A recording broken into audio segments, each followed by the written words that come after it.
Game Chat with Bwana, episode 49.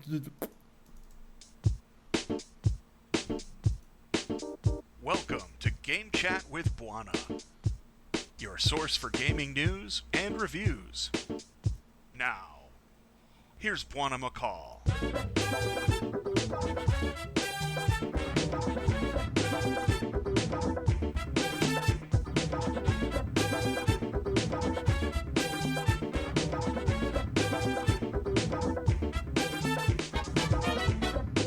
This is Game Chat 1, episode 49.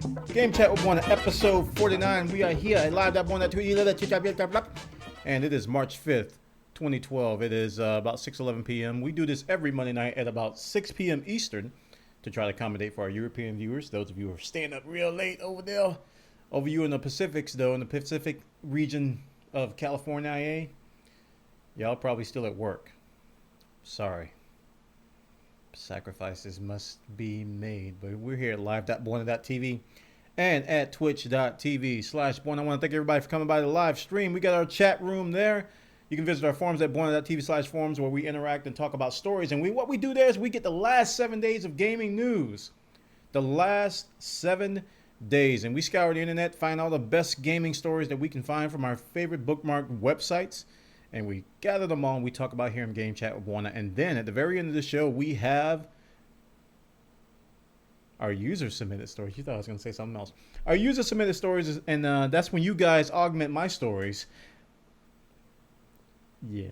That's when you guys augment my stories, and we talk about what you find. And then at the end, we have title time. And title time is when you guys come up with a title. Every title on Game Chat with Bwana, pretty much every title, has been come up by you guys. And we will vote on said titles and try to figure out what's the best thing for the stuff and all that kind of stuff and all that kind of good stuff. So what we're going to do right now is get started. Yeah, Game Chat with this boy right here. And for our what? And for our first story. We're going to talk about this rumored Steam box. What we call the Gaben boxin', the Gaben station, the Gabe box, the Steam box. This has been all over the place. This has been rumored. Everybody's going to gaga Google about it. The Gaben 64, the Super Gaben system, the super fantastic broken chat room box. We're just gonna forget about the chat this episode. And this box has been rumored, and it all started with this guy, Greg Coomer, who tweeted on November 2nd that he built some kind of a tiny PC with an i7 processor and Zotac Z68 Mobo with onboard NVIDIA mobile graphics. And he said it runs Portal 2 fast. It started from that. And then from that, I mean, people concocted based on what he's been saying that he was working on some box and, you know, he's working on some hardware. People concocted and they deduced that this was some sort of a Steam console. And pretty much what he tweeted and what people are reporting are lining up. So far, nothing has been announced. And it's kind of one of those things, one of those rumors that make you go, you kind of wish it's true, and then at the same time, you kind of wish it's not true. Because, you know, as an old school Steam guy who signed up, you know, the first, you know, second he heard about it, you know, that person would look and go, man, I don't want Steam to go console. Consoles are for noobs. Consoles are for people who don't know what a keyboard and mouse look like. PC gaming master race for the win. Consoles are puny. PCs will always be better than consoles. You know, those guys. You kind of think of Steam as that. What is it? You kind of think of Steam as that as the PC gaming representative. When everybody talks about PC gaming, you don't talk about Origin that much unless you're bashing them. You don't talk about direct to drive. You don't talk about them that often. Pretty much Steam comes up. It is the face of PC gaming. So now that this may be happening, now that this rumor is true, the whole idea of a PC gaming platform may be rewritten, because this is nothing more than a PC.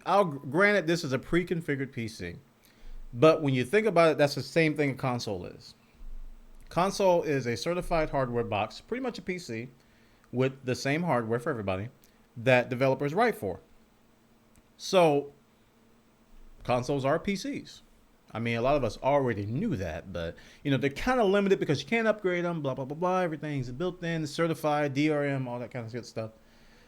But if you read this article, there's a lot of stuff going on, and people speculated, the Game Developers Conference is going on right now, and people speculated that if it was going to be announced, it would be announced at GDC. It's, like I said, it's something that I have mixed feelings about, because it would be good for people to get into all the great games that are on Steam. Steam has a lot of games consoles don't. People don't realize that. People think consoles are all game. That's all games are. Steam has a ton of games. Mostly indie games that aren't on consoles, but there's also a lot of other games that are on Steam that you just won't find on consoles. Vice versa is true as well. There are games that are on both, and there are games on consoles that are not on PCs. But this is that rumor that I kind of hope it's not true, but I hope it's true at the same time, because I do want to share with friends and family all the wonderful goodness that we play with Steam games. If they can make this box a little bit affordable, if they can keep it below that $500, $600 mark, then it might open the doors to the Steam platform. It might even, increase the idea of PC gaming, But it's a double-edged sword. Once you go down that route, it's hard to turn back. Check it out, guys. This over at Kotaku.com. Is this a photo of Valve's rumored console? This little Mac Mini looking box with the Wi-Fi built in, and the ports and the things and the tools and the Xbox 360 controller sitting over there? Is this a prototype of the Steam gaming box? And check it out, guys. Kotaku.com has a story over there. Now we're going to talk about Notch. We're going to talk about Notch and see if that chat room over there. Let's refresh this over here. This chat room over there. And it looks like it's not happy. But we're going to talk about Notch. And we're going to talk about Mojang in particular. We're going to have a little story block about Mojang, because there's a lot of news going on. Not only did Minecraft 1.2 get released, but there's a lot Mojang related news. This has to do with Bucket. Bucket is a modded Minecraft server package that we use in our community primarily. This is exclusively what we use. It is the most popular Minecraft server that supports mods and plugins. We can do all kinds of cool stuff with Bucket. And whenever Minecraft comes out with an update, it's like, oh, we need to wait for Bucket to update. We can't use this vanilla Minecraft server. That's just not going to happen. So Mojang wised up. They already had some agreements with Bucket because they were able to package the Minecraft server with their software. So they had some agreements in place. But Mojang wised up. They said, hey guys, why don't you come work for us? Bucket was like, all right. The end. The Bucket guys are now part of Mojang, which I think is a good thing. They're going to be primarily working on the API features of the Minecraft server to open up modding. So will this mean that Minecraft will properly support modding out of the box? Yes, that's going to be Bucket's task. But don't fret. Don't fret that this particular change is not going to affect Bucket that much. They're still going to be working on Bucket. They're still going to make sure it's up to date. They're still going to be modifying it. They're still going to be updating it. But they're just going to be part of Mojang, which is going to be a more cohesive relationship. So in all honesty, it's going to make Bucket better. So congratulations to the guys over on the Bucket project. There are most of them, not all of them. I think it was 3 or 4 main guys. How many guys? 4 guys? 4, yeah. 4 main guys behind Bucket are now part of Mojang. Check it out, guys. This is over on Rock, Paper, Shotgun. They got the details, and you have idea. Now, let's talk about Mr. Notch. I work for Hewlett Packard, and sometimes we get bonuses.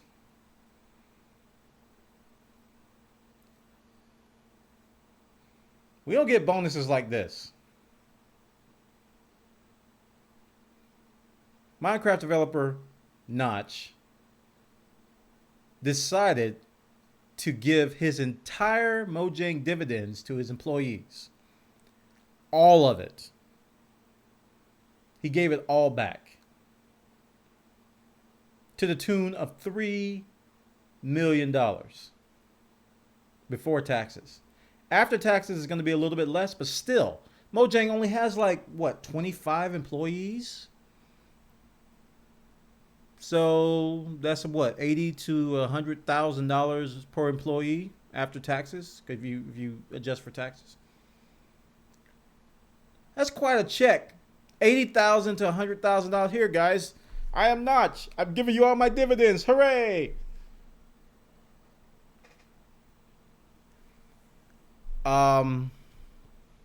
Big news.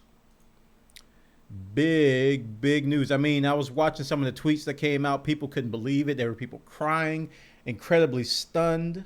Lydia Winters, otherwise known as Minecraft Chick, she said she was incredibly stunned. Daniel Kaplan admits to crying in tears of shock and happiness. And the Mojang boss noted that Mojang is the best company in the world. I don't know about that, but give Notch some credit for making his employees loyal and turning all of the money he's made from Mojang in terms of dividends to his employees.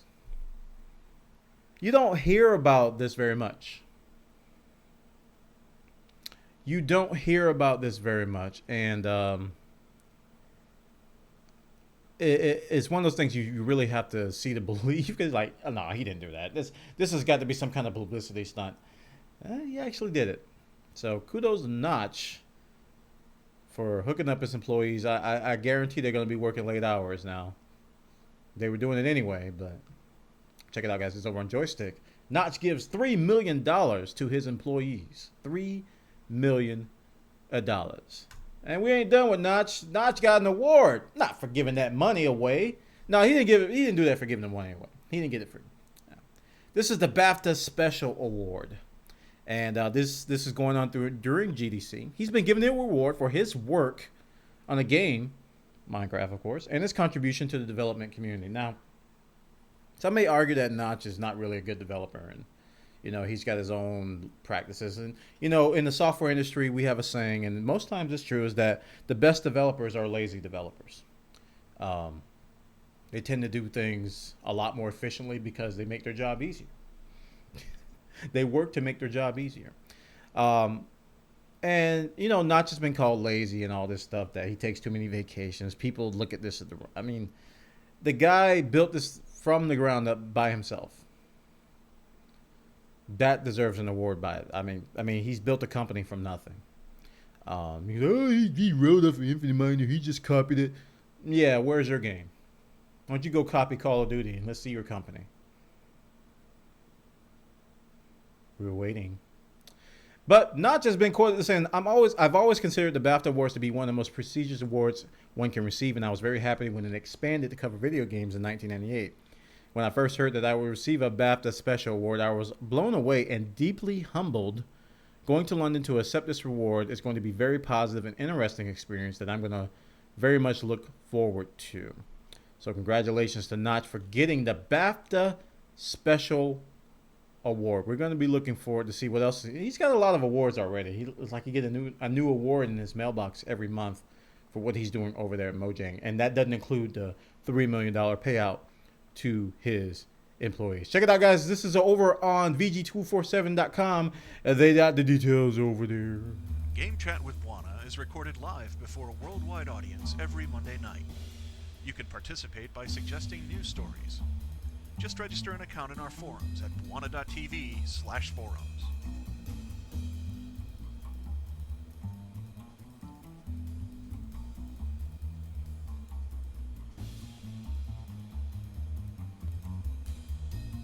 We're going to move on.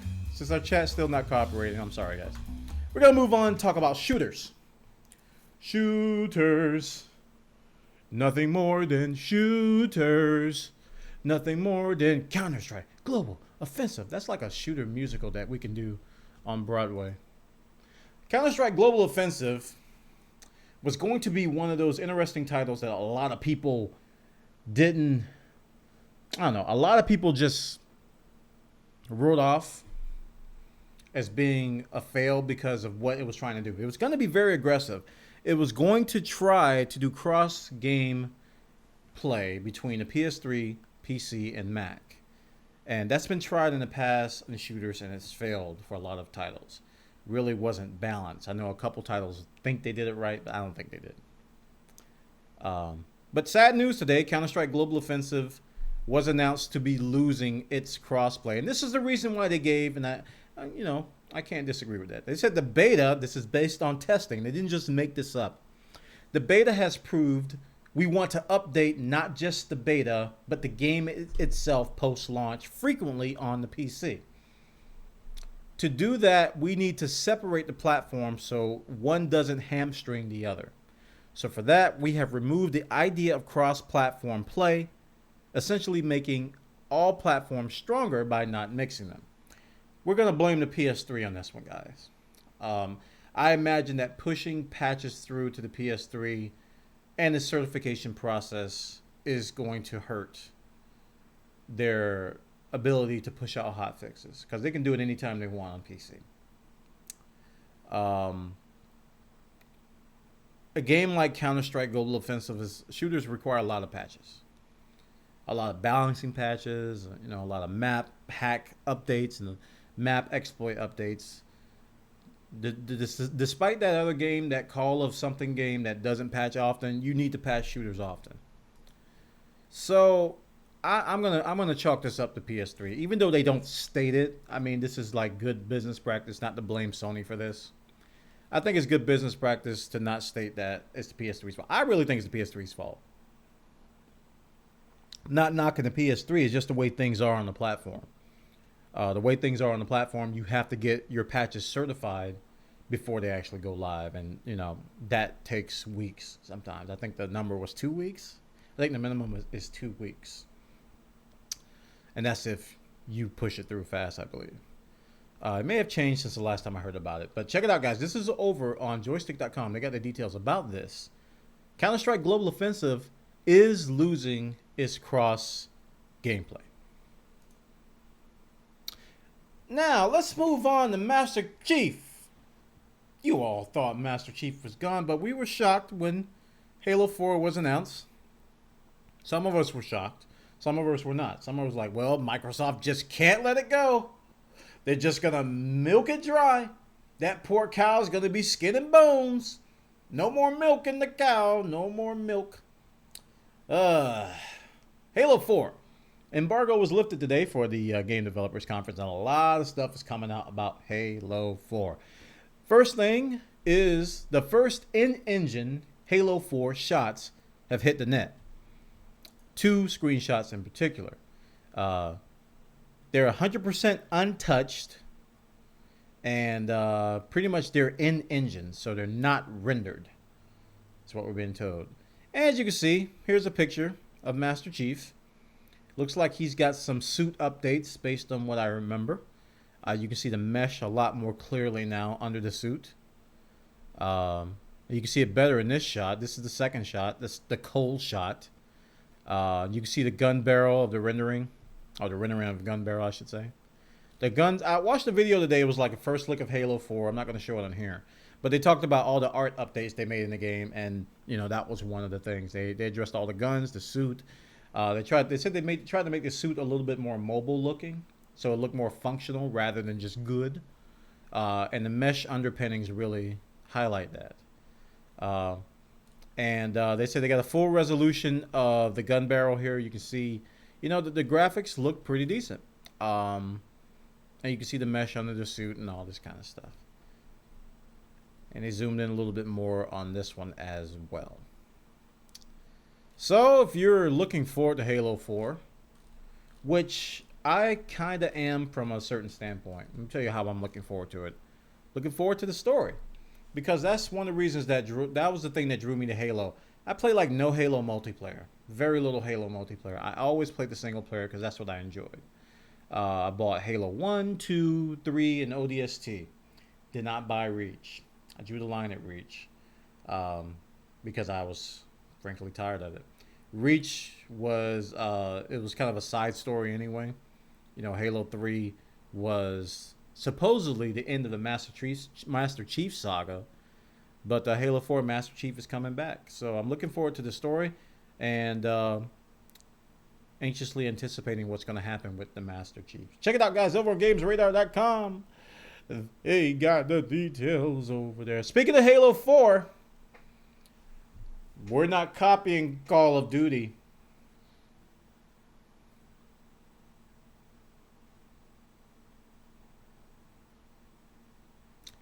We're not copying Call of Duty. Nah. Hey guys, Halo 4 is going to have perks.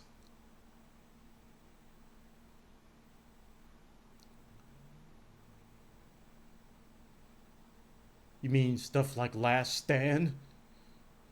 And Commando? Marathon? The nightmares! The nightmares! Check out these quotes from the franchise development director, Frank O'Connor. He said, I bet the COD guys got that about Halo for 2 or 3 years and we're sick of hearing it. Basically that they're copying it. He said, I bet the COD guys got that about Halo. You guys copied Halo. I haven't ever, this is what he says, I haven't ever looked at a competing game and thought, they stole that from us. Some of these things are just natural evolutions of player habits and desires. Now, see, that statement I disagree with. Because you can't just call something natural when a company innovates it. Now, I'm not talking about perks in particular. I'm talking about if a company comes out, innovates a new style of gameplay, and someone copies it, you can't call that natural. Credit has to be given to someone for taking that chance, because most times when you innovate, it's outside of the box and it sounds crazy. I don't agree with that quote. Because he says some of these things are just natural evolutions, and he's referring to this as a natural evolution. Can't agree with that. We're not chasing hard detail. There's a dangerous avenue to go down because you'll end up doing their thing badly, and that's twice as bad as if you hadn't done it all. So what we're doing is naturally evolving directions Halo is going in. So they're going to naturally do it. It's just natural. They just sat there and went, the perks. Improving on things we should have done better last time and building on experiences appropriate to what audiences want. You'll definitely see places where streams cross. Don't cross the streams. Come on, man. You don't cross it. But we're absolutely strategically not trying to copy anybody. I think that's a foolish path to go down.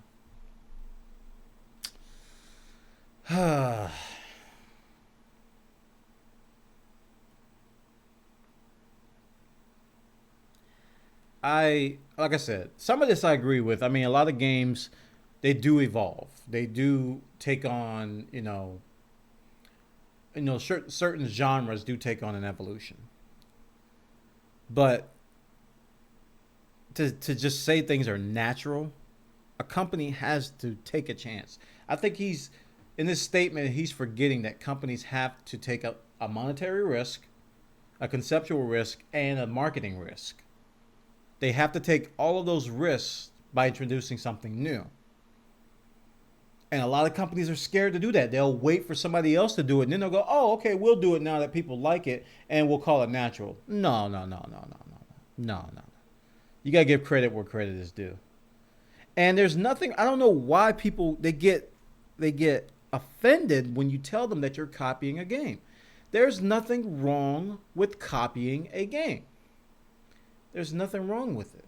Now, there's pricing involved. There's what you're going to do with that copy. There's what you're going to attribute in that copy.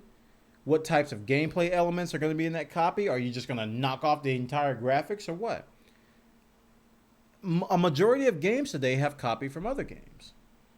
There's very few games out that didn't copy anything. I look at that gaming studio with Flower and Journey. I mean, that's one of the few games I've seen today where I don't think anybody's done anything remotely similar to what they're doing. They're just so outside the box. It's just ridiculous, and they're getting a lot of praise for it too. But copying somebody's game that's flattering them. I mean, if there's some lawsuits involved, you're doing some copyright stuff, breaking the law, then that's kind of bad. Shouldn't be. Don't do that. But come on, guys. Certain developers do have inspirations. With a shooter, there's only so much one can do.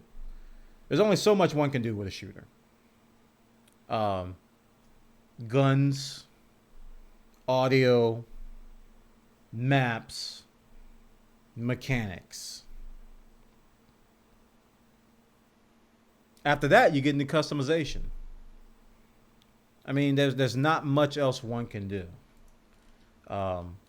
Until somebody comes along and does something drastically different. So, Halo Perks, we're not copying Call of Duty, and you might not be. I don't know, but you gotta come up with a better statement than that. Check it out, guys, over on NowGamer.com. They got the details over there. Now we're gonna watch a video. Let's do it.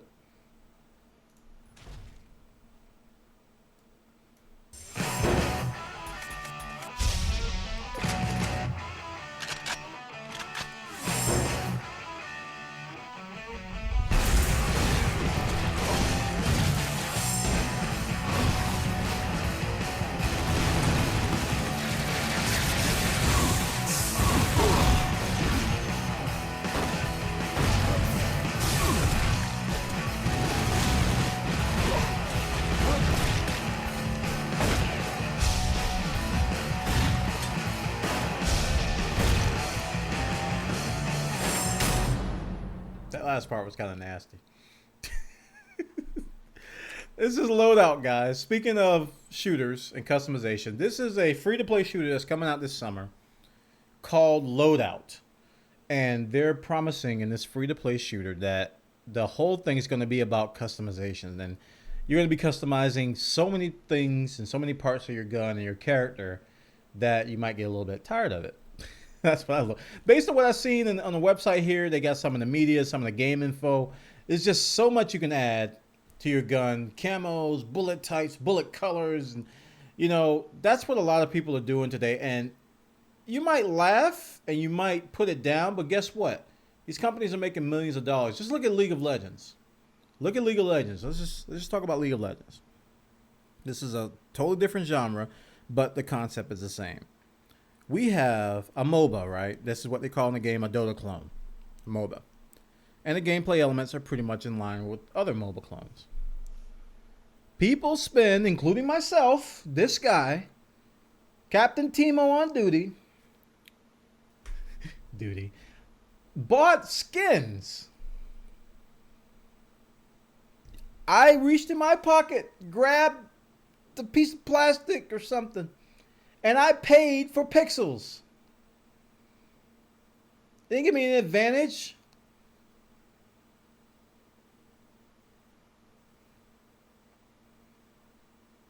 And I'm ashamed. I'm ashamed. People buy pixels. It's true, people buy pixels. Look at the free-to-play model.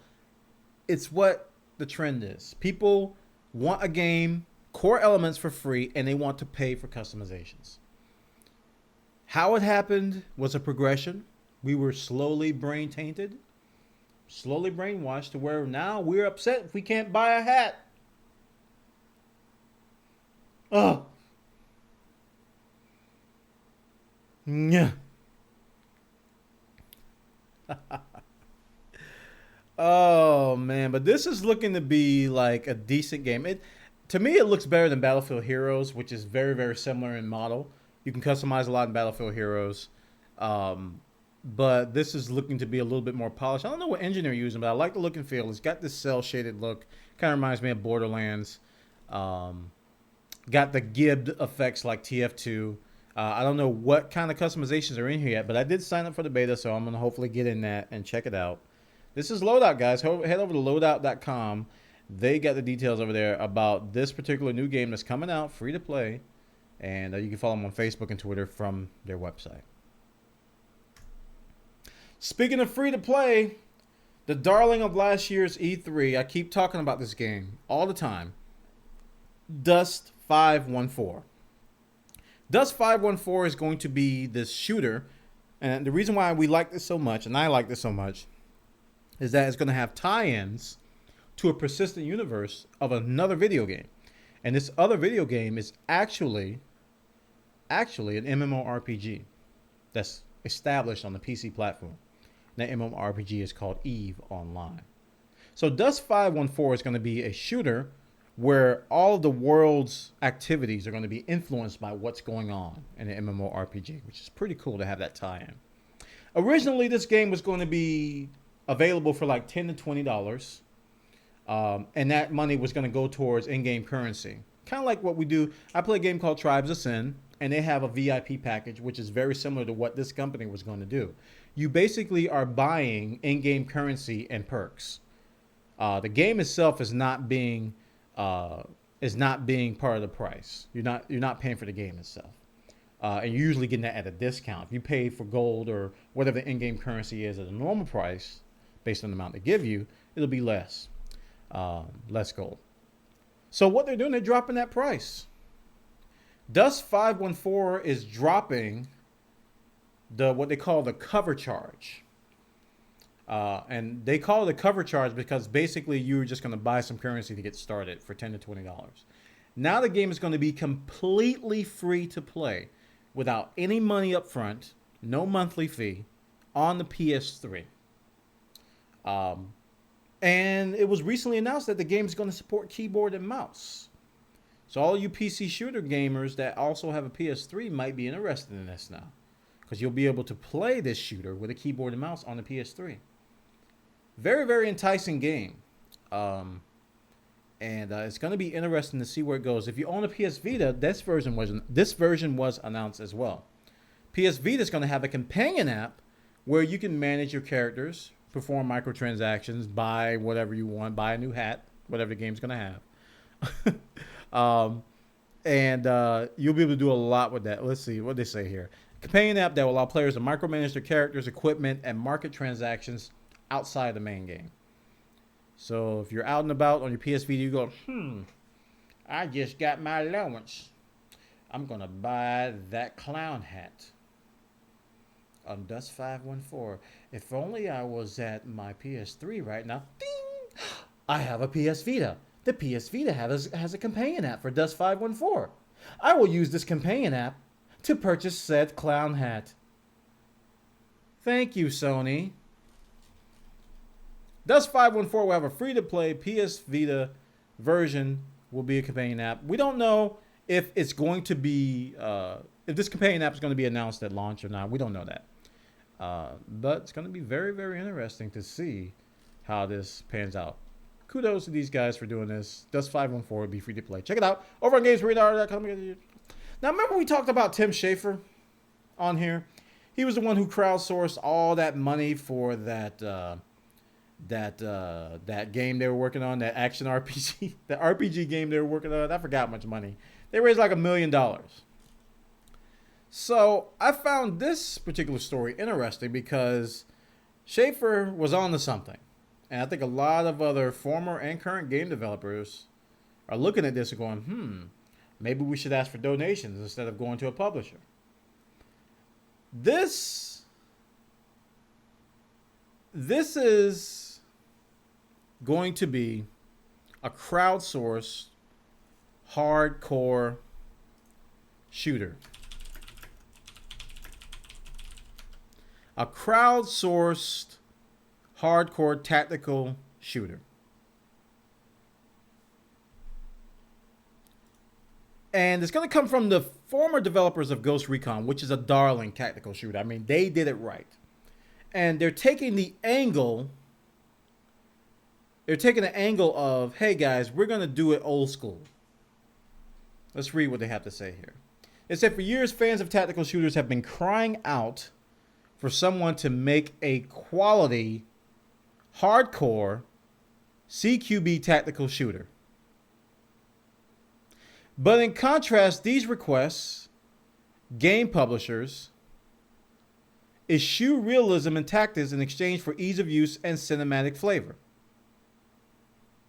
This campaign aims to see if my theory that real tactical shooters aren't dead, and that enough people want to justify the cost of development. Now, when you invest your money into this, not only will you get some, they got all the benefits listed here, but you'll be able to actually steer the direction of the game in some form or fashion. We've assembled a small team, all with years of video game industry experience, especially in shooters. We are focused on initial development on a hardcore CQB tactical shooter. This game will get back to the core of what is loved about the tac shooter, featuring realistic weapon modeling, outfitting, and commanding your squad, objective-based, non-linear missions set in real-world locations around the world, single-player co-op, and multiplayer. He says, what's different about this is that you are going to steer it. Basically what I said. And I'm all for this. I hope they succeed. I haven't donated yet. But one thing I saw in here that was missing was map and mods. Maps and mod. Maybe they didn't mention it. Maybe I missed it. But one of the things I missed the most about shooters, tactical shooters, shooters in general, is community contributions. And I like what Valve is doing with Steam Shop, whatever it's called. I forgot what it's called. I like what they're doing about, people submitting their own models, their own mods, and their own things. If we were to put that in here, I may be interested. I may be interested in that because I think that's what makes shooters so special. I think that's how a lot of games spawn up. I think that's how a lot of people got into game development. That's how a lot of current developers, if you look at a lot of development shops, some of their biggest developers, their most talented developers, they started out as map modders. They started out as tinkerers. So it produces good developers, and it also benefits the community because we come up with some good stuff. So this is Serellan LLC, an indie game development team based in Seattle, Washington, founded by Christian Allen. He has a video here talking about it. I haven't watched it all, but I did read through this a couple times. Crowdsourced hardcore tactical shooter, very, very interesting. A lot of developers, I think, are going to go this way because of Tim Schafer's success with his thing. So check it out, guys. This is over on Kickstarter.com. They got the details about that particular story right there. Please support Game Chat with Bwana by turning off your ad blocking software.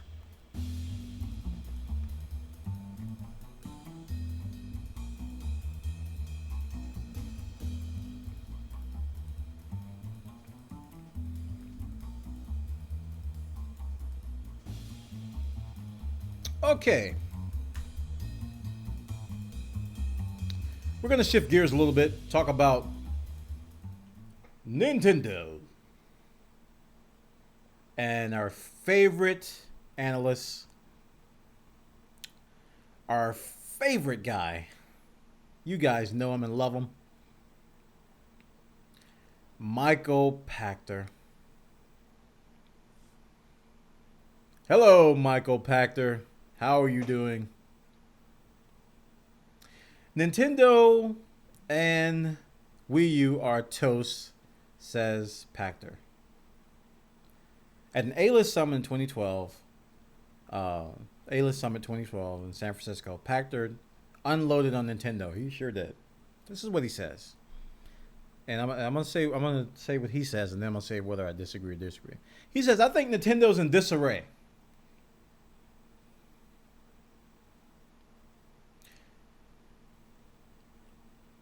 Regarding the pricing in the upcoming Wii U, Pachter was brutally frank. Here's what he said. I think the idea that we don't know the price point yet, but we do know what the console is just sad. So those two statements, I don't know if this is out of context. I'm assuming it is. There may be some things missing in that. So let's remember that. I think Nintendo's in disarray. I think the idea that we don't know the price point yet, but we do know what the console is just sad. I think they've completely blown that. It's going to launch at $249 because it has to. They're dead if they launch it $259. If they launch it $10 more, they're dead. I think they're toast then. I get what he's saying. I know his point. I think they're toast anyway. He just said Nintendo's toast. Why? I think the Xbox 360 with Kinect will be priced below that by the time they launch. He also went on to say, I'm a little worried about the next generation because I actually think we've gotten to the point where people don't care anymore.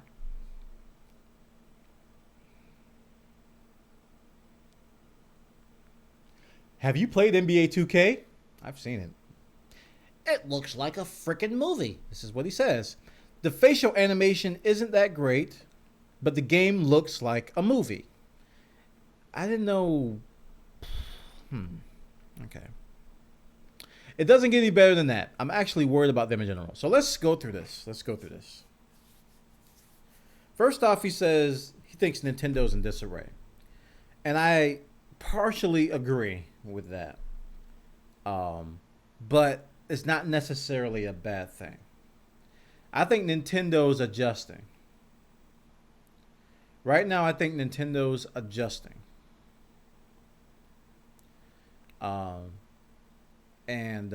When you are in this market of consoles, you have to adjust.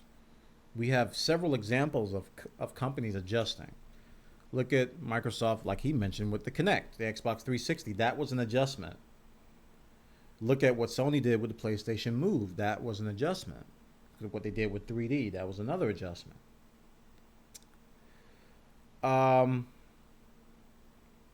So I don't think they're in disarray. I think they're adjusting. I mean, with the Wii U, with the screen on the controller and things like that, this is Nintendo's next move. They're adjusting to the way the market, they think the market will go.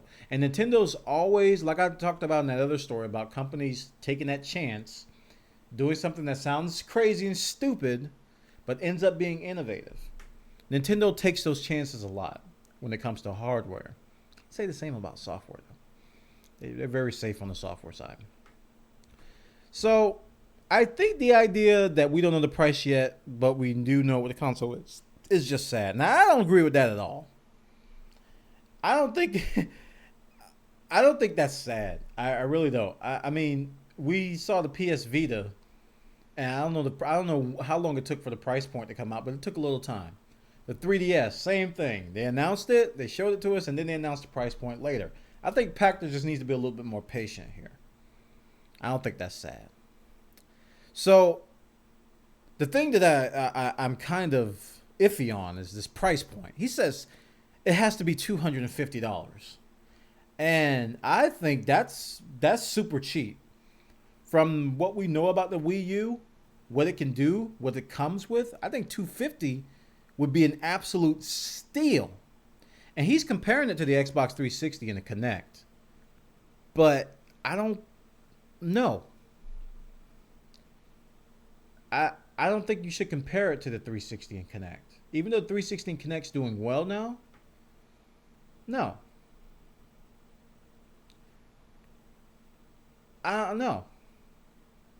No. I really think the Wii U is going to compete with the Wii. I really do. I think Nintendo, people who buy Nintendo will look at the Wii U and go, do I really want to upgrade to that? Because recall, everyone, their grandfather bought a Wii. You go on a cruise liner now, there's Wiis everywhere. You go to senior citizen homes, there's Wiis there. So they're going to have to convince people to upgrade. I think that's going to be their biggest hurdle. Because I think once you've bought a Wii, you'll probably buy a Wii U. That's my assessment from the casual crowd. Hardcore, we tend to go back and forth. But I don't think the Kinect's going to come into play at all here. I think it's going to be primarily the Wii U and the Wii. Are they going to convince people that they want to put away, Zelda on the Wii for this? Can they wait for the next Zelda title on the Wii U and purchase that hardware? Who knows?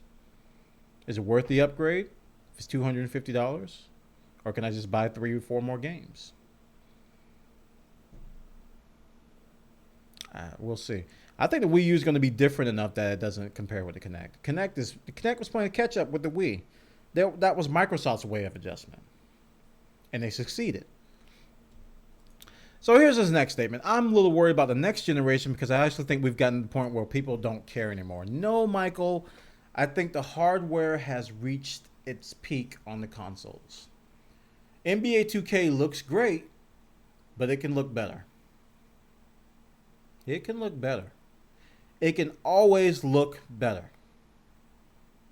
I was having a conversation with the community a while ago, and we were talking about the first game that really wowed us in terms of graphics. And you know what I said? The first game that wowed me in terms of graphics on the console, you know what I said? I said Miss Pac-Man on the Atari 5200. Everybody was like, okay. Yeah, Miss Pac-Man on the Atari 5200, because to that point, I had not seen anything that good on the console. Pac-Man on the Atari 2600 looked like Minecraft toilet.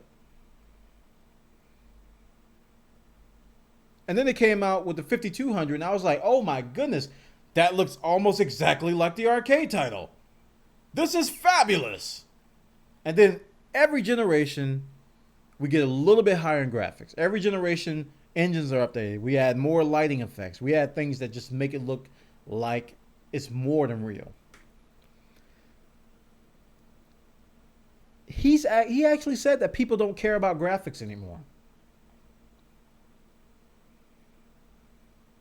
And we argue here all the time that graphics don't make the game. And I agree with that. Graphics don't make the game. But innovation in terms of engines and where we're going with technology, with high-end, I mean, the graphics cards that are coming out today and the engines that are coming out, to say people don't care, it's kind of narrow-minded. So I don't agree with that as well. He said, price, I think, is everything. I don't think the features matter that much. If Microsoft launches at $600, it's over. I don't even know where to start with that. Michael Pachter says Wii U is toast. I agree with some of what he's saying. I don't think Nintendo's done. I think the 3DS is going to carry them. They can make mistakes with the 3DS. If they didn't have the 3DS, I might be a little bit more, on Pachter's side about Nintendo's in disarray and all. But they got a nice parachute on this little device that prints money in 3D. So you get three rows of money coming out instead of one.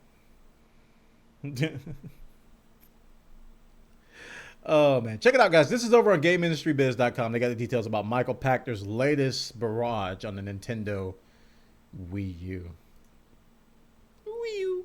Speaking of the Wii U, you guys saw the Assassin's Creed trailer? Oh, man. Looks good. Gotta say it looks good. If you guys haven't seen it, go watch it. This is going to be the next installment. It's officially released today. And it threw me off. When I first heard about the leaked stuff, I was like, Assassin's Creed is going to be based in the American Revolutionary War? Completely threw me off, because when I think about Assassin's Creed, I think about the Renaissance over there in the Vatican area. I think about that stuff. American Revolutionary War didn't come to mind. Then I saw the trailer and I was like, I see what you did there. Very nice. So this is going to be heading to the Wii U. That's going to be one thing. So Pachter, are you listening? Yeah, come to the Wii U. It's going to be on 360, PS3, PC as well. And the new protagonist is called Ratahanakanaton. And it is of Native American and English heritage. But we're going to call him Connor. That's true to the American time. What's your name? My name is. Okay, John, sit down. That was the American back then. Okay, it's going to take place during the American Revolutionary War and spans the Revolutionary War, taking gamers from the vibrant, untamed frontier, bustling colonial towns, and the intense, chaotic battlefields where George Washington's Continental Army clashed with the imposing British Army. This is courtesy of the April issue of Game Informer. It is going to sport a new engine called Ubisoft Anvil Next. And if you look at the trailer, you'll see the differences. It looks a lot smoother in that trailer. Could be that some of it may be rendered, but we'll never know until we actually play. New engines always scare us. While they look good, they're always buggy though. So if I were to get this, I'd probably get it on PC. And if I were to get this, I'd probably wait a couple months because new engines on PC always break.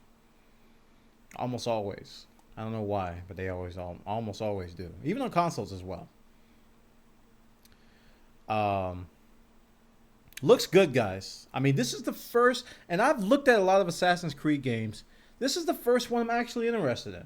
The other ones looked okay. I was like, oh, that's cool. Look at that. Wow, nice. I'll catch somebody streaming it, you know. But I saw this and I was like, this looks like a game I might want to play. Check it out, guys. Over on joystick.com, they got the details about this particular game, Assassin's Creed, coming to the Wii U, and the first trailer is out there. Go check it out. Also, in the department of the new use, the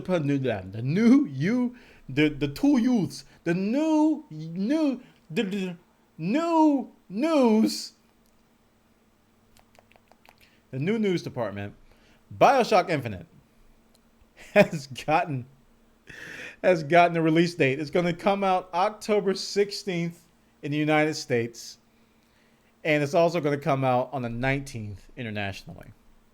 So this is going to be the follow-up to the very, very, very, very highly acclaimed BioShock series, which arguably has one of the best stories in gaming. It's up there with Deus Ex. It's up there with BioShock. BioShock is up there with BioShock. It's up there with Halo, up there with Mass Effect, up there with Uncharted. It's got a great story, man. I'm surprised they haven't made a movie of it yet. So this one's going to be in the sky, in case you haven't been watching the trailers. The previous two BioShocks were underwater. This one's going to be up in the air, up in the sky.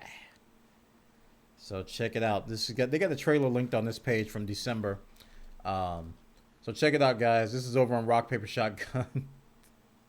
They got the details over there about BioShock Infinite coming out, and the dates have been released. Game Chat with Bwana is recorded live before a worldwide audience every Monday night. You can participate by suggesting news stories. Just register an account in our forums at bwana.tv/forums.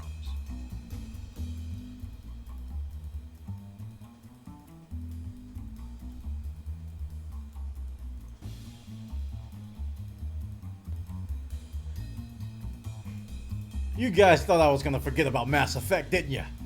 You thought I was just going to completely forget that Mass Effect 3 is coming out tomorrow. You just thought, no, you didn't. You still got time, guys. You still have a few hours to get ready for Mass Effect 3. Yeah, if you don't know about Mass Effect, what they do is that they allow you to import previous saves or saves from previous versions of the game, I should say. So if you played Mass Effect 1, you can import that save file. Whatever you did in Mass Effect 1 will influence what happens in Mass Effect 2. Very cool feature. I like it. So the same is going to be true for Mass Effect 3. If you played Mass Effect 2, you still have time to play through Mass Effect 2. Get the characters you want in the state that you want. Spoiler-free statements coming. Get the characters in the state that you want them to be in prior to Mass Effect 3 coming out. Now, you can wait till after it comes out. There's like no hard cutoff to say, oh, you didn't complete Mass Effect 2 before Mass Effect 3 comes out. You know what we're going to do to you? We're going to disable Mass Effect 2. You can't play it anymore. No, they're not going to do that. You still have time to play Mass Effect 2 after Mass Effect 3 comes out. Matter of fact, I've seen some people in the chat talk about... I saw some people in the chat talk about that they were going to actually do that they were actually finish Mass Effect 2, even though they already have Mass Effect 3. But this site over on Rock Paper Shotgun, they talk about all the different things. This is very spoiler ridden. This site. So if you haven't played Mass Effect 2, don't read it. But they give you some resources on how you can manage your characters and stuff like that. They even point to some cheats. Yeah, and the author even opted to go with the cheats. These cheats allow you to edit your Mass Effect 2 saves to where you can change the outcome of the game. So if you play through the game, you're like, man, I can't get this one thing to happen. Help me, MassEffectSaves.com. You're my only hope. And then you proceed to cheat. You lowlife. You scum of the earth. You less than human person, you. This condescending statement is brought to you by Bounce. Play it again, Mordin. Tweak those Mass Effect 2 saves before Mass Effect 3 comes out, guys. You got time. That's what I did. I played through. Now, the last time, well, not last time, I actually told you guys, but remember I used to say that, oh, I've never played Mass Effect because the controls sucked. And they do suck. They still do suck. So I finally made myself. I mean, I literally had to put a gun to my foot and said, Bwana, if you don't finish Mass Effect 1 and 2 before 3 comes out, I'm going to blow your pinky toe off. Not my pinky toe. Yes, I will blow your pinky toe off. So I was playing with one hand, had the gun down to my foot, playing the other. You know, it's kind of awkward going back and forth between the mouse, you know, but I made it work. And I proceeded to finish Mass Effect 1 and Mass Effect 2. I'm done. So I took the gun away. I said, all right, don't let it happen again. If I hear about you not finishing Mass Effect 3, I'm going to come back with this gun and shoot you in the pinky toe. And I said, okay to myself. But seriously, guys, I actually played through it, and I've actually become a big fan of the series now. I got hooked on the story. I'm a big sci-fi fan to begin with, so this was naturally something that I would like. I was kind of surprised on how we were talking about how games copy other games, and this game basically pays homage to a lot of classic sci-fi movies. I saw a lot of Star Wars influence. I saw a lot of Star Trek influence, and I saw a whole bunch of Matrix influence and Terminator influence as well. You can see little elements. You can tell these guys who wrote this and developed this, they watch these movies. It's not blatant, but it's up there. Doesn't ruin the story though. It's still a great story. So check it out, guys. This is over on Rock Paper Shotgun. They got some resources there and basically talk through. If you've already played Mass Effect 2 and you want to tweak your save, this is a good thing to read because you probably won't mind. You probably won't mind the spoilers that are in here. So this is on Rock Paper Shotgun. Take out. Now, those of you who shop at Game, you probably already know this because you probably went to Game and you're like, where's Mass Effect? Sorry, sir, we don't carry Mass Effect. That's right. Due to Game's credit issues, apparently they got pretty bad credit, according to this statement on this website and others. They have credit issues. And since I don't know what's going on exactly, but because of that, they're not going to carry Mass Effect 3. And those of you in the United States probably don't even know what Game is. This is a shop that's primarily over there in the UK. From what I know from my UK friends and people in the chat. It is probably akin to what we think of GameStop over here. You know, it's one of those really big chains over there. Game and Game Station, from what I've been told. So just imagine, if you will, United States people, if GameStop came out and said, "Oh, we're not going to carry Mass Effect 3." It's pretty much the equivalent of what's going on in the UK with this. Pretty big news. So will that hurt sales? I think it will. I think it's going to hinder sales. The people who are going to Game to buy Mass Effect 3 most likely Might go to another place and buy it. Amazon.co.uk comes to mind. Other sites, play.com. But the Mass Effect 3 website updated people to go to those sites. Shop2.net. Because they're not going to carry it. Now, granted, you can still get the online edition on Origin. You can get the digital deluxe edition. These are primarily the box copies that you want to get from these websites or this company. So I would be a little bit concerned if I shopped at that place. If that was my favorite shop, I'd be concerned. But me, when I shop for games, I'm not loyal to any particular shop. I bought games from GameStop, even bought games from Toys R Us just because they had a deal. But lately, I've been leaning towards Amazon, which is like the Walmart of the internet, because they have everything from everyone at cheap prices. And I'm an Amazon Prime member, so I get free shipping on a lot of stuff. So I usually opt for Amazon. And in this case, I got my copy of Mass Effect 3 from Amazon. And it turned out it was just going to be an Origin copy. I got the digital deluxe edition or digital collector's edition, so it's just the Origin copy anyway. But I got a $10 gift card. So the game didn't cost me $80, it cost me $70. Yeah. EA's pulling Mass Effect 3 from game, guys. Check it out. This is over on Rock Paper Shotgun. They got the details over there. Now, let's talk about this Day 1 DLC. You thought I was going to miss that, didn't you? You thought I was going to forget it. Nope. We're going to continue to talk about this particular subject. Mass Effect 3, that Day 1 DLC. That freaking DLC. Oh, boy. This is what we talked about last show, and we talked about how Total Biscuit and his crew and his followers are going to be boycotting Mass Effect over this Day 1 DLC, the From Ashes DLC. Still controversial. Still a lot of people not going to buy the game because of this. And, for good reason. There's a lot of stuff behind this. When you have a game such as Mass Effect with that race that shall not be named, that essential to the storyline, and you're charging customers for it unless they buy a certain edition, that's unethical. It's probably not against any laws. It's just unethical. And you really can alienate your fan base, your most hardcore fan base. You can alienate a lot of people, and that's exactly what's happening. EA BioWare is taking a chance. They're going to say, we're going to do these Day 1 DLCs, and if you loyal guys want to go over to that other game, you can.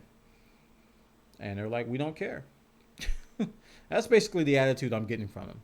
So if you are going to get the collector's edition, or you're going to eventually buy this Day 1 DLC for $10 if you didn't buy that collector's edition, you'll be happy to know, there's a little bit of happiness in this, is that this Day 1 DLC is also going to include some of the multiplayer paid unlocks. Now, they're not going to be very expensive unlocks. They're only worth 80 BioWare points or 20,000 in-game credits, which you can get at a fairly reasonable time frame. I remember buying these in the demo, and it didn't take me that long. They're the Veteran Pack and the Spectre Pack. I actually got the Veteran Pack before I got the Spectre Pack. If you played the multiplayer demo, these are like packs of weapons and gear and enhancements for your character in the multiplayer portion. So if you're buying the digital collector's edition, which includes the Day 1 DLC, you'll be happy to know that there's another little perk in there. You'll get a little bit of a jump start on the multiplayer. Now, like I said, again, if you don't really have to have this. This is something you can earn in the game pretty fast. Kind of reminds me a little bit of the free-to-play models where you can buy a gun that takes 2 days to earn. But you're like, nah, I ain't got 2 days. I'm just going to buy it now. That's kind of the case here. But this is kind of a little bit of a bonus of these 2 multiplayer packs that are going to be coming in the Mass Effect 3 Day 1 DLC, guys. Check it out. This is over on GamerAnx.com. They got the details over there. Now we're going to completely shift gears again, and we're going to move on to some MMORPG news. And unsurprisingly, I think a lot of you who play MMORPGs already know this. The World of Warcraft is the top dog in the industry in that genre. And every time we hear about earnings, every time we hear about what's going on with World of Warcraft the past year, we hear about people leaving the game. We hear about subscriptions taking a massive dive. And it's still the same. That's true here. But we got a little bit of a difference now. A little bit different thing. World of Warcraft dropped subscription numbers. Last quarter, down to 10 million. They're down to 10 million. Oh, how many companies out there would just beg for 10 million subscribers? So they lost 2 million subscribers. They're not doing that bad. But here's the thing that kind of got me a little bit, interested. They're conducting layoffs. You got 10 million subscribers and you're laying off folks. I was like, that's what prompted me to read this story. But when I read through it, I kind of understood. These are mostly in customer service or sales, with only around 60 development roles being cut. So a lot of it is overhead, and a lot of it is trimming the fat. When you become this big, I've been in a lot of big companies, there tends to be a lot of redundancy. Sometimes there's people just sitting around doing nothing all day and getting paid for it. And I think what Activision Blizzard is doing is just cutting the fat. I think they're just trimming the fat and getting ready for all these other releases that are coming out with Diablo and with the next StarCraft and all with these with the Panda mod, the Panda expansion, the Panda, you Panda. Hey, you're a panda. The Panda mod that's coming out. I wouldn't look too deeply into this. I think they're just trimming the fat. But like I said, the headline caught my attention. I was like, wait a minute. Activision Blizzard doesn't lay people off. What are you talking about? That doesn't happen. What's wrong with you? Crazy, man. They got 10 billion people. Everybody plays WoW. My dog plays WoW.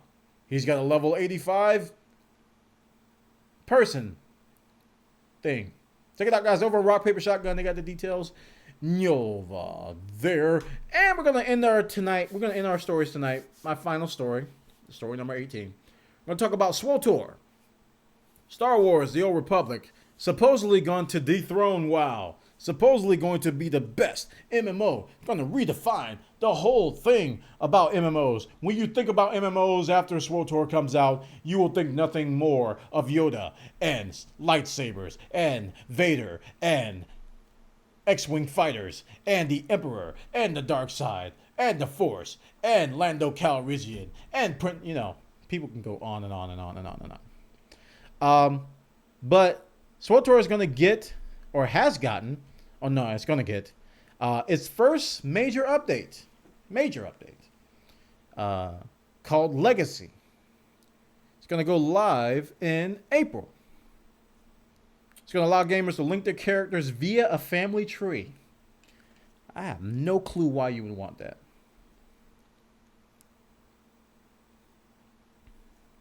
Hey guys, you want to join my guild? Yeah. Do you want to be my son or daughter? What? Would you like to be my sister? What? Are you my father? I am not your father. You are the father. I don't understand the family tree thing. You guys got to help me with that one. But they also got some other stuff. Unlocks abilities, character species, and mailbox, and the Galactic Trade Network terminals for player ships. Companion affection and moral alignment will also benefit. So, I guess.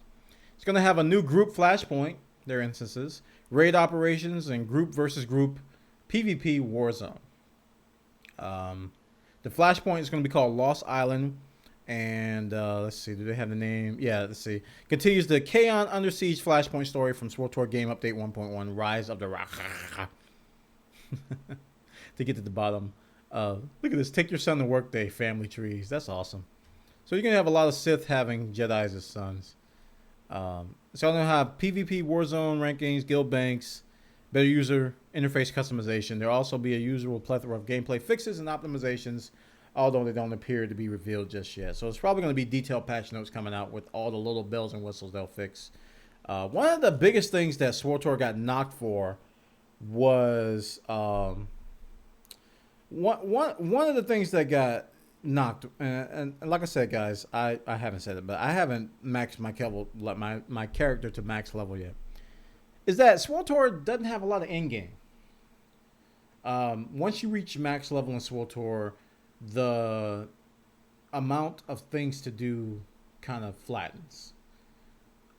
You have this really good progression through the story leveling your character up. Everybody I talk to really likes the progression of leveling and what goes on with the story, and they love that part. But once they get to the end, it's kind of like, eh. So when you have that in an MMORPG, you really have to rely on updates, and we used to call them expansions back in the day, but now they're called patches/DLC, if you will. They might still call them expansions, but you rely on expansions to add and patches to add more in-game content, more to do. Not just new races and new characters and new roles, but once that player reaches max level, if you don't give them anything to do, they're either going to revert back to that other game, World of Warcraft, or they're going to look forward to new games that are coming out, such as, I don't know, Terra or Guild Wars 2. So I think BioWare needs to be careful with how they handle their people. I know a lot of people have quit. They're like, I don't even play SWTOR anymore. I got the max level and I don't want to play anymore. So they got to really address that. All right, guys, that concludes our stories for episode 49. We're going to move on to our user-submitted stories where you guys post stories to our forum at Bwana.tv/forums. Please support Game Chat with Bwana by turning off your ad-blocking software.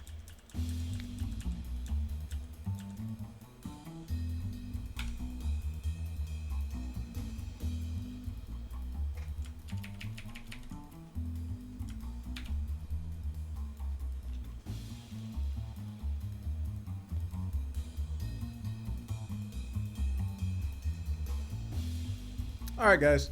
We're going to move on to our user-submitted stories, which you guys submit over our forums at Bwana.tv/forums. Join our community over there. We talk about a lot of gaming stuff, technology, and cool things. And we're going to move on to our thread. What we do is we create a thread with the stories that I provide. I put my stories there so you guys can read them.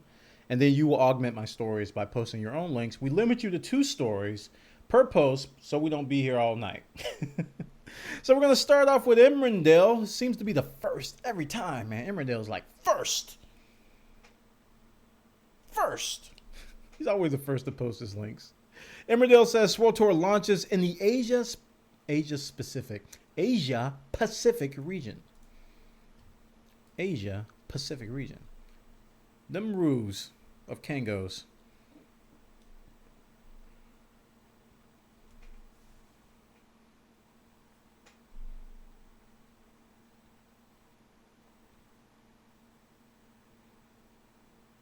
Now, you just have to stop and stare at that. Those are kangaroos with lightsabers.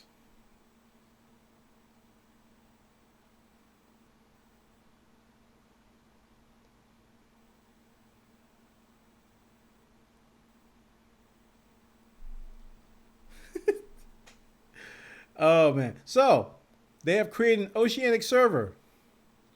Star Wars Republic has officially launched a day early in Australia, New Zealand, Hong Kong, and Singapore. So you guys now no longer have to do some crazy things to play, according to this article, jury rig methods. I don't even know what they're talking about, but BioWare offers both the standard and digital deluxe versions, the latter through Origin, for sale, and interested space jockeys. This should help their subscription numbers tremendously. So you guys are in Australia, New Zealand, Hong Kong, and Singapore. Get your SWTOR on if you wish. And like I said, it's a decent game. I had fun with it, but Tribes of Sin came along and stole all my time. But I was kind of disheartened and kind of demotivated to level up once I heard about the end game. I was like, oh, man. And I even watched some of the end game, and I was like, yeah, that does look boring. So, hey, the trip was, maybe worth it for you guys. Thanks for the story, Emrindale. Next story. GD Free Desktop Dungeons is open to all during GDC. What? IGF award-winning roguelike Desktop Dungeons is going to be free between March 5th and March 7th. This is a Unity game in the browser. Let's see. Fingers turned 10 minutes per game. Blah, blah, blah, blah, blah. Let's see. I think they're just making jokes in here. Let's see. When you sign up, you'll receive an email within 20 minutes. You could have played 2 games of Desktop Dungeons in that time. If that's too much for you to ponder, whether you play a lot, here's a short video that will show you the massive amount of clicking you'll have to get yourself into. It's only 7 minutes long. It shows a lot of clicking things. So I've never played this, but it's worth a try. It's going to be free March 5th through the 10th. I don't think they have the price of the game. I don't think they have the price of the game when it's not free. So that'd be interesting to know. Okay. Thanks for the story, Emmerdale. I'm going to move on to the next one from Sarams. Mass Effect by 2 by the numbers. What percentage of players played as female Shepard, FemShep? What percentage of 1-up editors hate the final boss? We could do this all day. All right, there may be some spoilers in here if you guys haven't finished Mass Effect 2, so we're just going to go with that. Mass Effect 2 statistics. Class least played is Engineer. Class most played is Soldier. More than every other class combined. I gotta admit, I played Soldier in both playthroughs, so it was a default class. Average completion time is 33 hours? Really? I think I finished 2 in 29 and 1 in 15. Wow, I was well below the average. 80% of players use the face customization system. I did the first time I played. 80% of players played as a male Shepard. I did the first time I played. Roughly 50% of people who started Mass Effect 2 finished the game. That's interesting to know. First time I played, I didn't. Roughly 50% of the players imported a save from Mass Effect. First time I played, I didn't. There are people who played a single playthrough for 66 hours. Wow. 2 PC players competed in Mass Effect 2 28 times. I think I know one of them. 4 Xbox 360 players completed Mass Effect 23 times. I think I knew one of those as well. Players skipped 15% of the conversations in Mass Effect 2. That's interesting.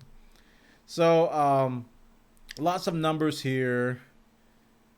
I'm not going to read through all of them. Those on that graphic were definitely interesting. Thanks for the link.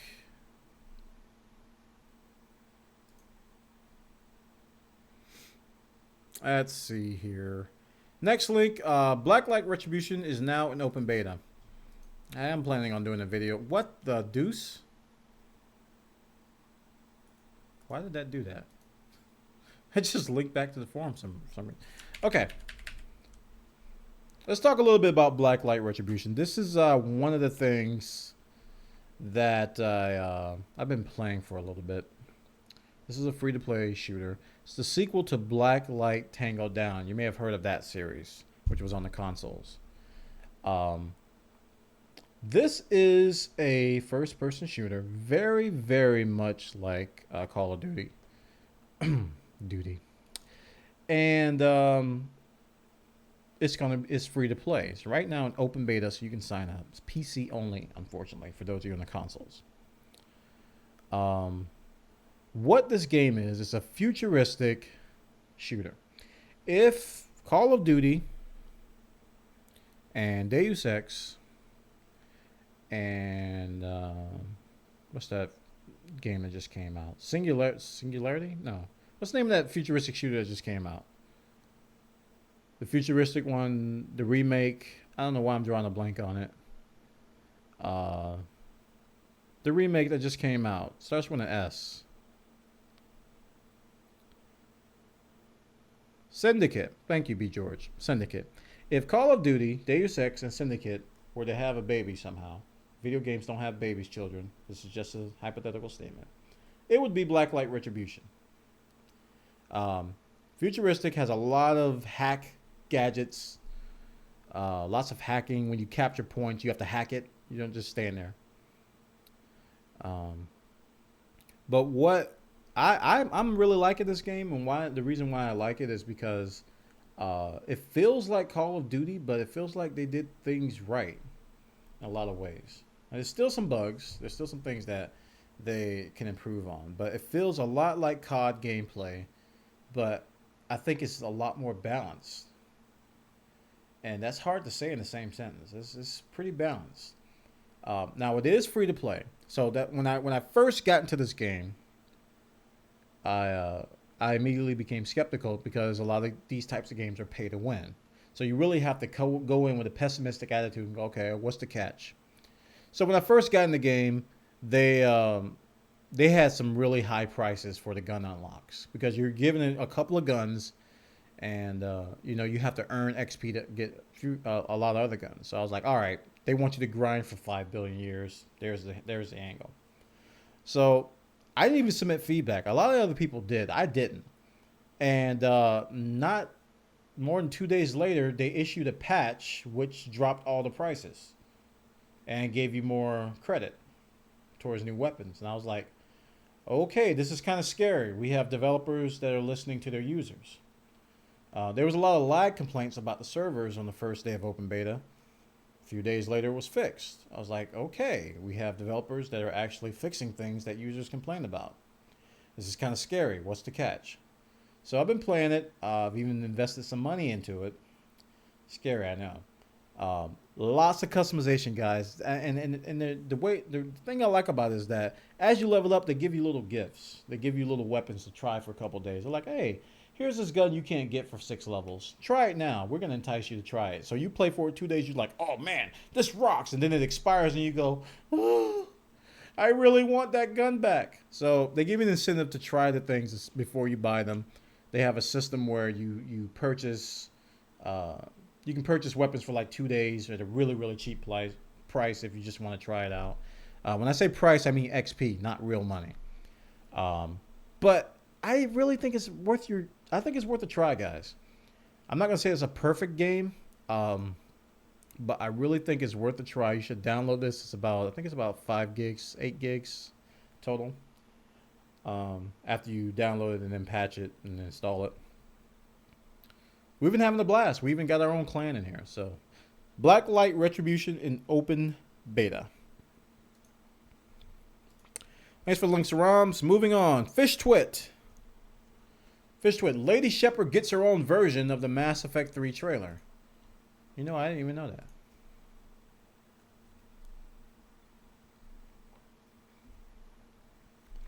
No buzz cuts or Bruce Campbell-like jawlines are to be found anywhere in this version of the Take Back Earth trailer for Mass Effect 3.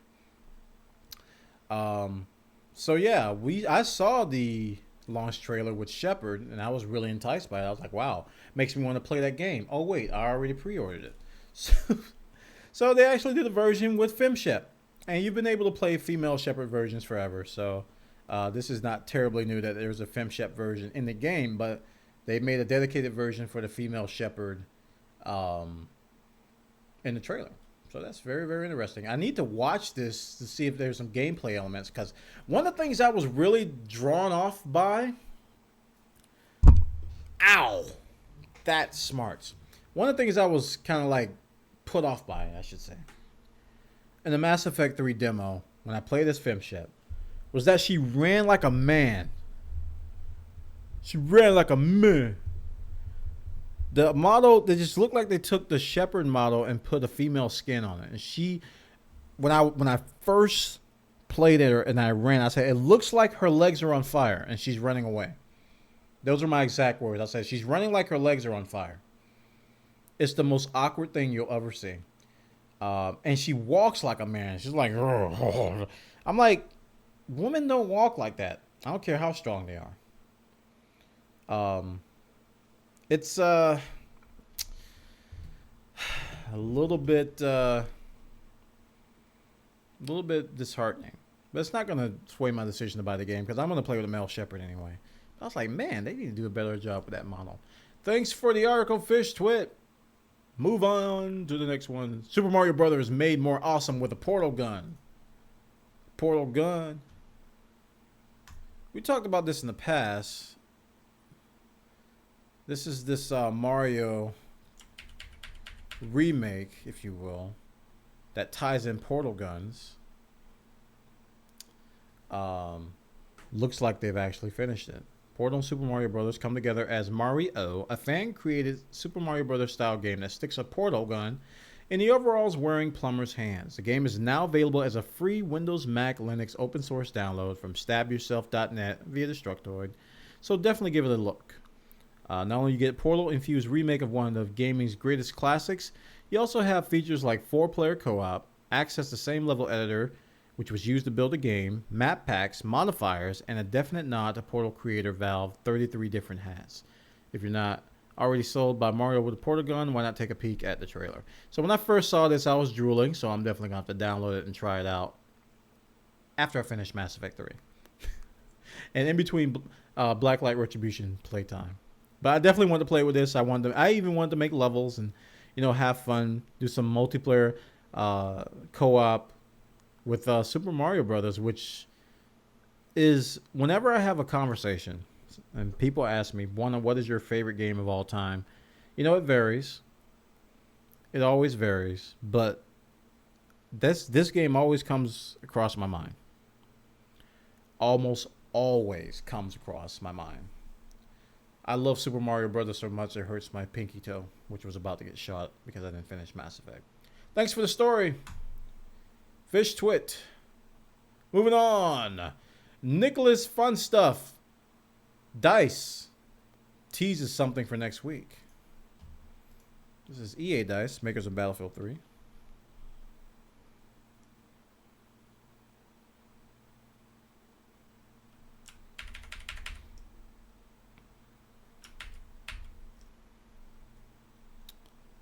This should come as no surprise. DICE has teased us once again with a brief mention on Twitter. I have a slight feeling next week will be very, very, shall we say, rewarding week. Coincidentally, next week is the Game Developers Conference where a few DICE staffers will be present. Last year, DICE used GDC to talk about the Frostbite engine, and we got some first peeks. So GDC is happening right now. This was dated March 2nd. So GDC started today, and I haven't heard anything from DICE on GDC. So they might be saving it for tomorrow. The next day, they might be waiting for people to wake up out of their Mass Effect 3 hangover. I don't know what they're going to do. But thanks for the link. DICE is going to be teasing us for something. We have no idea what they're going to be doing. So, moving on. Mass Effect 3 on the 360 can't import Mass Effect 2 saves or transferred by the cloud. Despite Mass Effect 3's impressive mastery of the atmosphere, it still can't quite handle the clouds.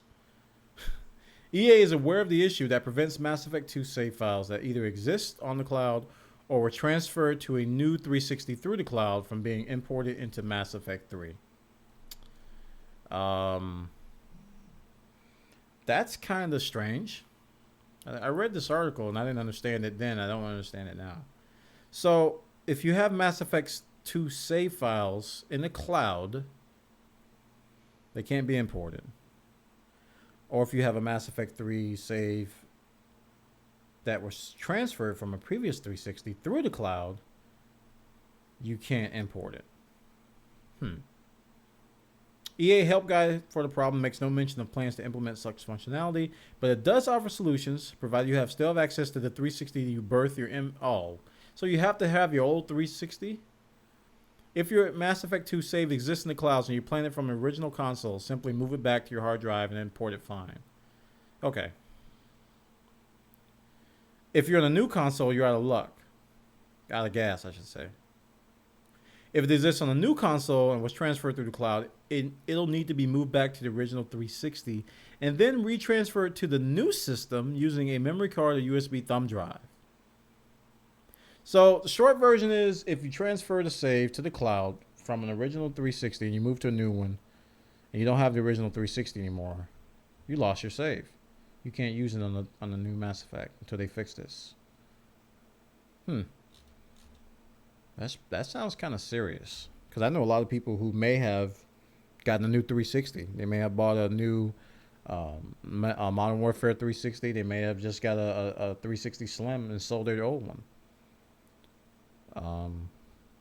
That's a common occurrence. That's not something that's rare. People upgrade 360s all the time. Or they may have just... Very, very, very, very bad. Hopefully they will fix this very, very soon. Thanks for the link, Nicholas. Fun stuff. And we're going to move on to Sir Soapy. Somebody won GSL Season Code S Season 1. You might... Oh, that link. You might want to wait. Or if you don't want a spoiler, you might want to look away about GSL. This is Star Trek 2. The spoiler is my favorite Zerg of all time. Don Regu. We call him DRG. DRG won GSL Code S Season 1 for 2012. And I think that prize pool is in the $40,000. How much is it now? It used to be like $80,000, but they only did like 2 a year, 3 or 4 years. So I think it's a little bit less, but it's a lot of money when you win GSL Code S. So he beat Genius, which is a Protoss player. Beat him in the final score of 4-2. They have some synopsis of the games here. So they went 6 full games. And you can view all the stats on Liquipedia. So congratulations. I'm telling you, man, I'm gonna go hipster on y'all. I was a DRG fan before he even won GSL Season Code 1S thing. I remember when I first saw him on Twitch. I think it was another Korean who was casting what he was playing. I was like, who is that? And I said it just like that. I was like, who is that? And they were like, that's DRG. I'm like, this guy's amazing. How does he do this? What's sorcery? I mean, he was just stomping everybody. He just wasn't losing. So he's definitely my favorite Zerg player. So congratulations, DRG. I'm glad he finally won. Sir Soapy, thanks for this link. Sir Soapy always provides us with StarCraft related links, and that signature is pretty indicative of that. Moving on to the next link. KD Studios. Brick Force enters closed beta. It's a game that mixes elements of Minecraft with first-person shooters. And I did sign up for this beta today. But I don't know if I got in yet. But this is a game that was recently featured by Total Biscuit, so a lot of people are jumping on it. It's block people and shooting. And I don't think they have a... They got some screenshots here, but I don't think they have any gameplay unless I play a video, and I'm not going to. But this is a game you can sign up for. It mixes elements of Minecraft and shooters. Pretty interesting. Free to play. Yet another free to play game. Check it out, guys. Brickforce.com. You might want to sign up if you're curious about it, which is what I did. Thanks for the link, KD Studios. And Jason Pones, Minecraft for 360 gets split screen 4-player. Interesting.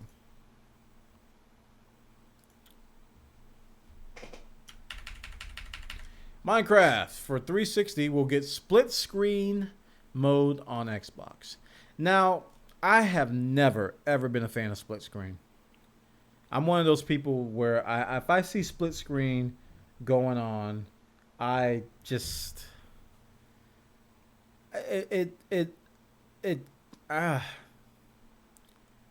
To me, it is good for holidays and parties. That's about it. I don't like split screen. It obstructs your view. It just, unless you got a huge TV, it's like, I can't see in that little corner.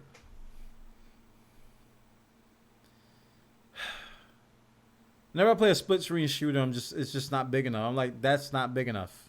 Can't see everything. I keep looking up at the other person's screen. I'm going, oh, is that me? Oh, it's confusing.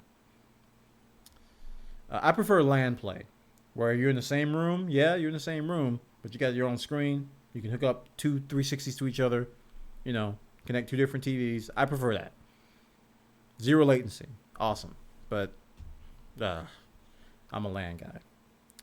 But the Xbox Live version of Minecraft will boast a 4-player split screen mode, allowing groups of avid crafters to work together. Now, this is a good idea.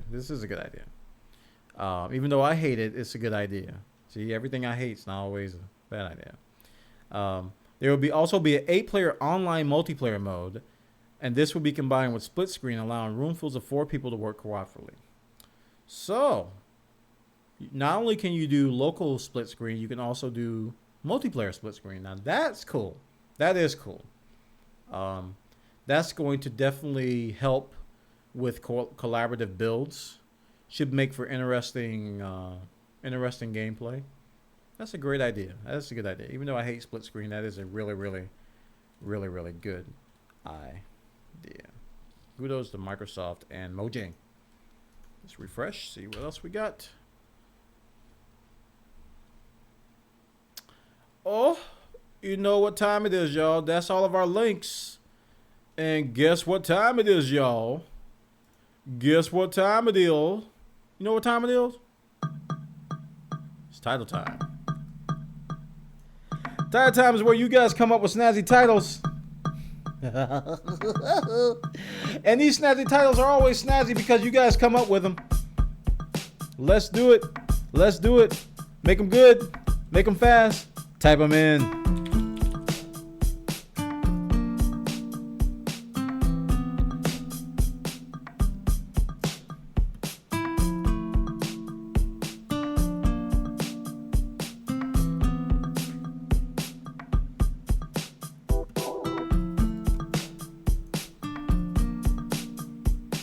Okay. Just a minute. Let me I gotta get my other track ready, and then we're gonna read through these really fast. I can't find the song. There it is. Okay. Let's read through them. What do we got? Title first. Notch is a very generous person. Oh, I see what you did there. The Nintendo Wii U will cost more than toast. Halo 4 is looking perky. CSGO crossplay is a no-go. Halo 4, do you copy? Mojang scoops bucket. Wii U is a toaster? Well, not exactly. Wow, I'm BioShock. That game took out Mass Effect 3. Critical mission failure. You didn't buy BioWare points. Will work for Mass Effect 3. The Reaper's cometh. Assassin's Creed sneaks its way into the Wii U. Mojang adds to their bucket list. Time for me to... Never mind. You will have to wait for Mass Effect on a hardcore tactical shooter game. Paychecks get Turner up a notch. Valve Steambox rumor, not an iron. EA's Mass Effect, it's not in the game. Ooh, that's just terrible, but good. Valve counter-strikes by crossing out crossplay. Mojang gives its employees buckets of cash. What's your name? Okay, sit down, Connor. Toasted to perfection. There once was a team named Bucket. Halo 4 naturally copies COD.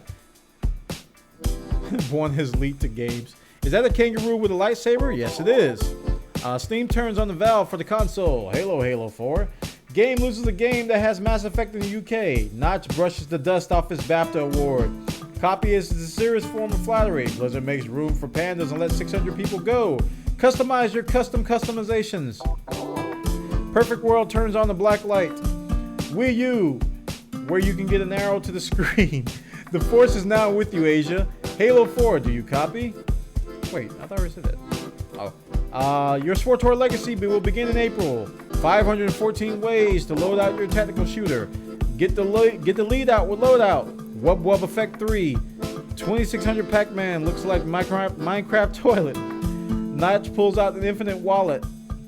One does not simply walk into Mordin. Oh, I can't locate the map. SWTOR, you are the father. GameCheck49, read GameCheck49. We will show you, Pachter. Patcher's gonna hate. AC3, we applaud you. 1 if by Serellan, 2 if by Collectors, 3 if by Reaper. SS Skyward Shock. EA doesn't play game. SWTOR, I'm your father's brother's nephew, cousin's former roommate. Mass Effect 3 alienating. Blizzard lays off 6,000. Wow. Blacklight sees the FTP light. Free to play light. Shepard gets stuck in the clouds. Woo! Got game. No game doesn't. Oh, you guys you're breaking records.